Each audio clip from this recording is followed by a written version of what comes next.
Pada pandangan saya, apa yang telah dibentangkan dalam Belanjawan 2023 itu antara JIS kita punya manifesto lah, kita punya manifesto Barisan Nasional. Namun saya yakin dalam masa terdekat ini Barisan Nasional akan menyediakan manifesto dia. Dan saya begitu yakin anak-anak muda menantikan manifesto yang akan dikeluarkan oleh Barisan Nasional, kerana tidak ada parti lain yang ada track record menunaikan manifesto mereka lebih baik daripada Barisan Nasional. Malah pada tahun 2013, manifesto yang kita keluarkan, kita berjaya menunaikan 99.6%. 99.6%. Manifesto kita tahun 2013 telah pun selesai ditunaikan sebelum pilihan raya umum pada tahun 2018. Kalau kita lihat janji Pakatan Harapan, daripada 60 janji yang mereka kemukakan sebelum pilihan raya umum yang ke-14, mereka hanya tunaikan penghapusan GST. Itu pun yang membawa bencana kepada negara, kehilangan pendapatan tambahan lebih kurang 30 bilion satu tahun. Jadi kalaupun ada janji daripada Pakatan Harapan, saya tak fikir anak muda akan mendengar lagi. Kecuali anak-anak muda yang betul-betul baru lepas selesai apa dipanggil, baru selesai kuliah, baru selesai belajar, mereka baru melibatkan diri dalam arena politik, mungkin tak tahu apa yang berlaku sepanjang tempoh 22 bulan. Itu sebab mak bapak kena mainkan peranan mengingatkan mereka terhadap janji-janji yang telah pun dikhianati oleh Pakatan Harapan. Dan kena ingatkan bahawa Perikatan Nasional juga adalah sebahagian daripada Pakatan Harapan sebelum ni. Tan Sri Muhyiddin adalah antara orang yang telah memberikan janji-janji palsu ni. Jadi jangan sampai mereka termakan lagi janji-janji daripada Muhyiddin ataupun janji-janji daripada GTA yang dipimpin oleh Tun Mahathir ataupun janji-janji daripada Anwar Ibrahim. Penting bab ni. Okey? Okey tu. Ya. Sekiranya Barisan Nasional menang tu, adakah apa yang Barisan Nasional buat sebelum itu dia akan diteruskan tu? Saya yakin kerajaan baru nanti dengan kalau diberikan mandat yang besar, mereka boleh memerintah mengikut acuan mereka sendiri. Sudah pastilah apa yang dijanjikan untuk diberikan oleh kepada rakyat melalui Belanjawan 2023 itu akan ditunaikan, malah mungkin lebih baik daripada apa yang telah dijanjikan. Ini berdasarkan track record kita. Sebab kita ada satu pasukan yang kuat, kita ada satu pasukan yang ada pengalaman. Sudah pastilah kita akan mengemukakan lebih 70% pengundi baru, muka-muka baru sebagai calon pilihan raya. Namun kita masih mengekalkan sebahagian daripada mereka yang masih lagi mempunyai idealisme, masih lagi boleh digunakan pengalaman mereka, kepakaran mereka untuk membimbing orang-orang muda, orang baru yang akan mengambil alih kepimpinan negara, insyaAllah. Datuk, ini soalan netizen tu. Ya. Dia tanya apa pandangan Datuk berkenaan dengan sentimen pengundi Cina setakat hari ini tu menjelang PRU? Pengundi Cina rata-rata yang saya jumpa ramai yang frust dengan DAP. Ramai dengan frust dengan DAP. Cuma ramai di antara mereka kalau boleh nak melihat Datuk Seri Najib kembali memimpin kerajaan. Cuma kita kena faham keadaan hari ini, Datuk Seri Najib telah pun menjadi mangsa penganiayaan Pakatan Harapan dan Perikatan Nasional. Jadi orang yang terdekat yang hari ini paling dekat dengan Datuk Seri Najib Tun Razak ialah gandingan beliau ketika beliau menjadi Perdana Menteri, iaitu timbalan Perdana Menteri ketika itu, iaitu Datuk Seri Ahmad Zahid Hamidi. Dan kita pun kena ingat bahawa Perdana Menteri hari ini adalah sebahagian daripada kabinet Datuk Seri Najib. Tok Mat Hassan adalah merupakan Menteri Besar Negeri Sembilan ketika zaman pemerintahan Datuk Seri Najib. Banyak pembangunan yang dibawa kepada Negeri Sembilan. Begitu juga kita ada banyak tokoh-tokoh lain, contohnya di wilayah Persekutuan kita ada bekas Menteri Kewangan kedua, di mana di Johor kita ada banyak bekas Menteri Kabinet zaman Datuk Seri Najib yang mungkin akan dicalonkan semula, macam Datuk Seri Syamuddin Tun Hussein, dia mungkin akan dicalonkan semula, bekas Menteri Pertahanan kita. Begitu juga dengan beberapa orang menteri-menteri lain yang saya rasa turut akan dipertimbangkan, mungkin akan dipertimbangkan oleh Presiden lah, termasuk Menteri Pertahanan sebelum ni Datuk Seri Syamuddin juga mungkin akan dipertimbangkan. Jadi bukan semua diletak muka baru. Itu sebabnya diberikan gambaran. Kita tak tahu siapa yang sebenarnya yang dah confirm jadi calon. Nobody can say that they are going to be the candidate. Tetapi gambaran, kalau kita dapat gambaran 70% muka baru atau lebih, maknanya mestilah ada 1-2 orang menteri-menteri sekarang, 1-2 orang menteri-menteri zaman Datuk Seri Najib yang mungkin akan dilibatkan untuk membimbing orang baru. Kerana kalau kita ada Perdana Menteri yang berpengalaman macam Tun Dr. Mahathir, experience 22 tahun, tetapi pasukan dia tu semua pasukan yang fresh, tak ada experience. Itu yang jadi kabinet cahaya. Kita tak nak benda tu berlaku. Kita kena sulam orang muda dengan orang baru. Kita kena sulam orang yang berpengalaman dengan orang yang berlatar belakang profesional, yang masih bersih, ada integriti, dan mempunyai kesungguhan untuk buat yang terbaik demi Malaysia, insyaAllah. Tutup pada pandangan tu, adakah MCA berjaya untuk tarik pengundi-pengundi Cina untuk kembali kepada BN? Kita tak boleh cakap bahawa MCA berjaya ke tak berjaya sekarang. Kita hanya boleh cakap, boleh ulas selepas peti undi dibuka. Tetapi rata-rata kawan-kawan kita yang masyarakat Cina ni, mereka memang nak melihat supaya Barisan Nasional kembali memerintah, kerana mereka yakin bahawa ini tak hidup ni. Ini tak hidup. Mereka mahu supaya ekonomi kita kembali kukuh seperti dulu. Jadi kalau nak ekonomi kita kembali kukuh seperti dulu, suka tak suka, kita kena ada pasukan yang kuat. Kita kena ada kerajaan yang stabil, kerajaan yang boleh diyakini oleh pelabur-pelabur kita. Kerana tanpa pelabur kembali ke negara ini, kita tak boleh nak mewujudkan peluang pekerjaan baru. Kita tidak boleh mengurangkan kadar pengangguran. Kita tak boleh mengembangkan ekonomi kita. Kita perlukan rakan-rakan yang kembali melabur ke dalam negara kita. Barulah pertumbuhan ekonomi akan kembali rancak. Negara akan ada pendapatan tambahan. Bila ada pendapatan tambahan, kita akan boleh buat lebih baik untuk menyediakan prasarana yang lebih baik kepada rakyat. Jalan raya, facilities lain. Kita boleh pastikan bahawa kilang-kilang baru dibuka. Kita wujudkan banyak peluang-peluang industri kecil sederhana, macam-macam lagi. Okey tu. Pada zaman PH pemerintah, awal pemerintahan itu, jadi Lim Guan Eng selaku Menteri Kewangan ketika itu, dia ada buat dalam satu forum mengatakan bahawa dia menggambarkan kepada dunia tu bahawa Malaysia ni keadaan dia ekonomi sangat teruk sekarang tu, yang menyebabkan pelabur tu lari. Jadi apakah kaedah akan datang ni untuk menarik balik, memujuk balik pelabur datang tu? Itu yang saya cakap kan, untuk you pastikan bahawa pelabur akan kembali.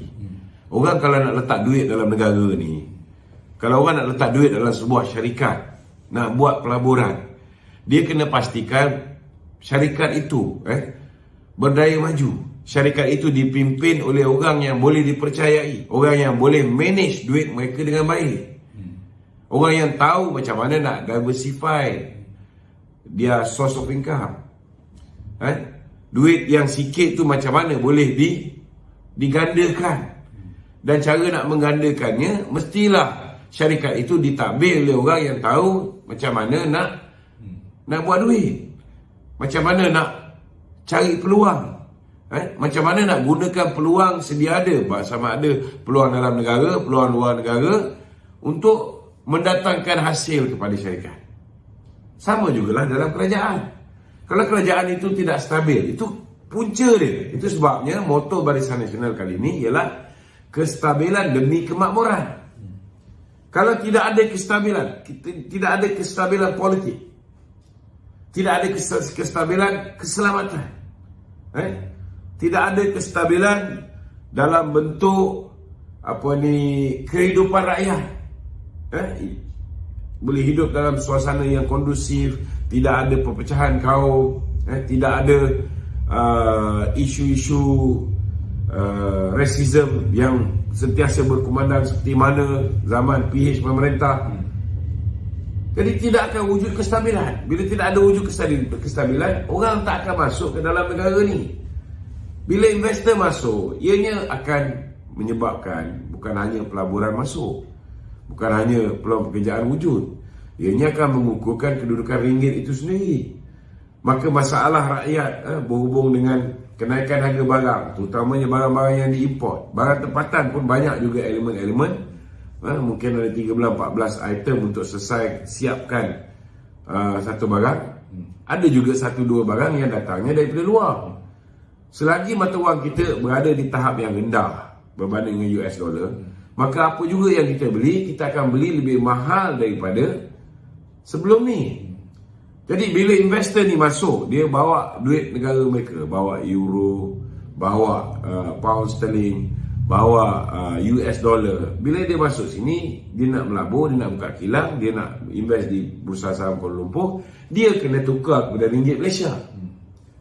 Dan bila ada permintaan untuk ringgit yang tinggi, ianya akan menyebabkan value ringgit itu akan meningkat, kerana permintaan melebihi daripada penawaran. Ini kena faham. Okey? Betul.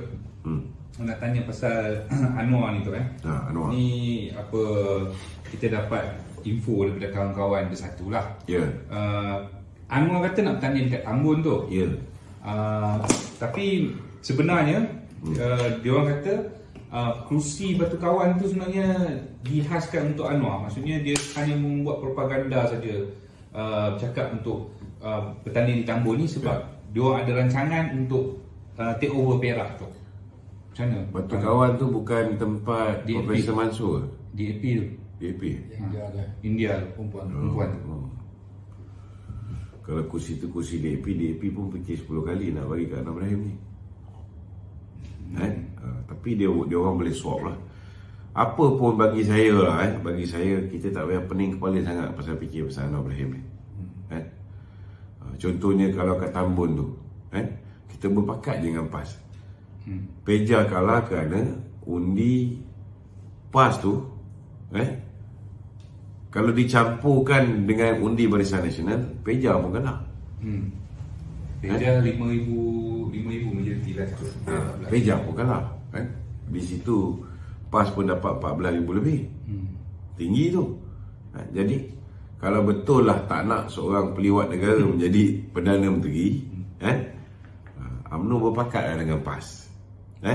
Untuk Di kursi tu disebabkan BN menang lebih banyak undi, maka bagi laluan lah, PAS bagi laluan kepada Barisan Nasional di situ. Kalau ada tempat-tempat lain yang PAS undi dia lebih daripada Barisan Nasional, swap je lah. Swap je. Yang penting Tambun tu kita menang. Tapi kalau dia nak pergi Batu Kawan, biarlah dia pergi Batu Kawan. Dia pun tahu bahawa kemungkinan besar masyarakat Melayu tidak akan memberikan undi kepada dia. Dia ingat masyarakat Cina akan berikan undi pada dia. Dia tak tahu bahawa masyarakat Cina pun frust dengan kerosakan yang dibawa oleh kerajaan Pakatan Harapan ketika beliau berada di dalam kerajaan tersebut, dan isteri dia merupakan timbalan Perdana Menteri. Apa dia buat ketika itu? Dan hari ini pun kita lihat apa yang Anwar buat nak menjadi Perdana Menteri. Tak ada apa. Janji dia nak hapuskan tol. Ini janji dah buat tahun 2018. Tak tunaikan pun. Masih menggunakan janji yang sama. Janji dia nak hapuskan, nak turunkan harga minyak. Dah pernah ada peluang untuk buat benda ni, tapi tak buat.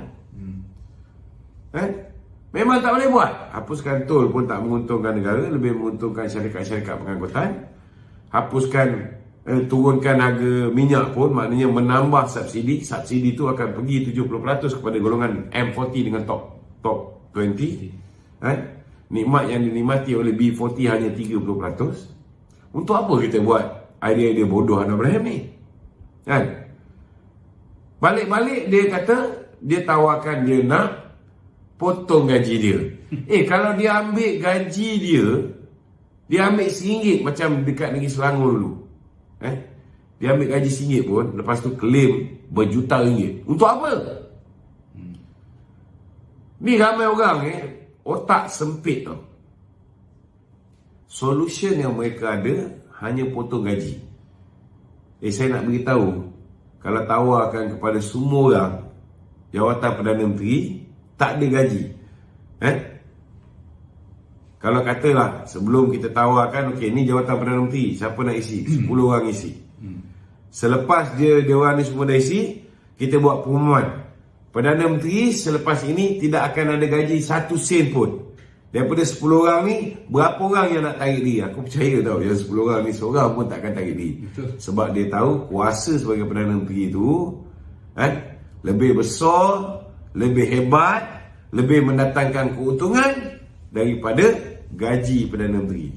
Jadi tak payahlah bodohkan orang.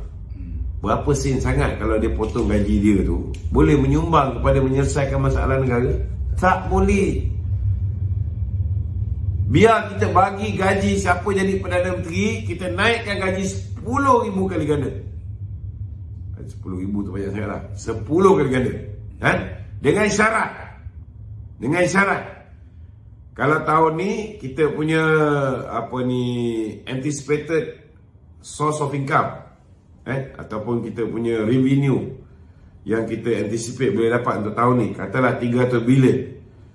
Kalau misalnya dia boleh achieve 600 bilion, maka kenaikan gaji Perdana Menteri meningkat sebanyak 10 kali ganda. Lebih baik buat macam tu. Why not we pay our CEO a better salary, but our country can gain a lot of siapa kat bawah tu? Kan ni? Okay. Boleh dapat income double from the existing one. Bukankah tu lebih baik? Kita naikkan gaji Perdana Menteri kita 10 kali ganda, dengan syarat dia kena cari jalan macam mana nak menambah sumber pendapatan negara 2 kali ganda. Tapi janganlah bebankan rakyat dengan cukai-cukai yang mengarut-ngarut. Jangan jadi macam Pakatan Harapan, dia hapuskan satu GST, dia buat berbelas jenis cukai. Katil pun ada cukai, itu ada cukai, ini ada cukai, macam-macam. Padahal berbelas jenis cukai yang dia buat itu pun tak boleh cover 30 bilion kehilangan hasil GST. Itu sebab nak letak orang takbir negara ni is not an easy task.